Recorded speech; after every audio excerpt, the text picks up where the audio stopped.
अस्सलामुअलैकुम dear students, I hope so you all are fine. Welcome to education for all. आज की video में हम लोग डिस्कस करेंगे regarding tissue and its types. So you know what is tissue? Tissues can be defined as group of cells performing a specialized function together.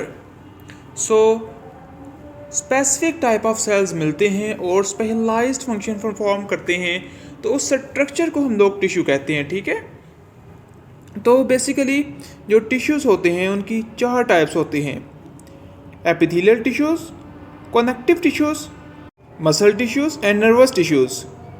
So these are the four types of tissues: epithelial tissues, connective tissues, muscles and nervous tissue. So in this video we will discuss regarding epithelial tissues. So what is the function of epithelial tissues? Basically there are three basic functions of epithelial tissues that they perform.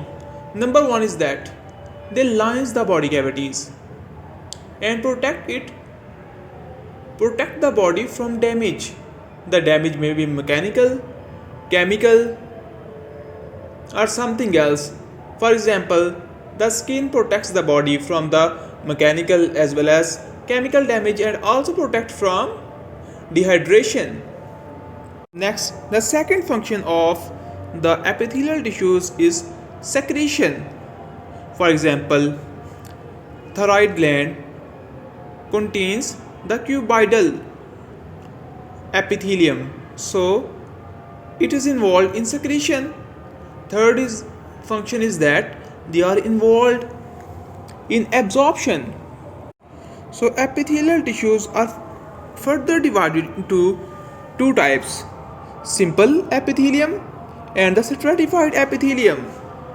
Simple epithelium contains only one layer of cells, whereas stratified epithelium contains multi layers. जब हम देखते हैं stratified को तो उसमें हमें multi layers नज़र आती हैं, एक से ज़्यादा। अगर किसी टिश्यू में जस्ट वन लेयर होगी या तो हम उसे सिंपल कहेंगे। देन फर्दर इनको डिवाइड किया गया है फर्दर कैटेगरीज में। जब हम बात करते हैं सिंपल की तो इसकी तीन टाइप्स हैं। First one is that squamous, second one is the cuboidal and the third one is the columnar epithelium. Squamous flat shaped होंगे, क्यूबॉइडल की बात करेंगे तो वो क्यूब शेप्ड होंगे जैसा कि नाम से ही जाहिर है, और जो कॉलमनर हैं उनकी जो शेप है वो कॉलम शेप होंगे, वो उनकी शेप कॉलम की तरह की होगी. स्ट्रैटिफाइड को क्लासिफाई करते हैं तो उसकी दो टाइप्स आती हैं हमारे पास: स्ट्रैटिफाइड स्क्वैमस एपिथेलियम और ट्रांजिशनल एपिथेलियम. स्ट्रैटिफाइड स्क्वैमस की फिर आगे से फर्दर दो टाइप्स हैं: केराटिनाइज्ड स्ट्रैटिफाइड स्क्वैमस एपिथेलियम और non keratinized stratified squamous epithelium.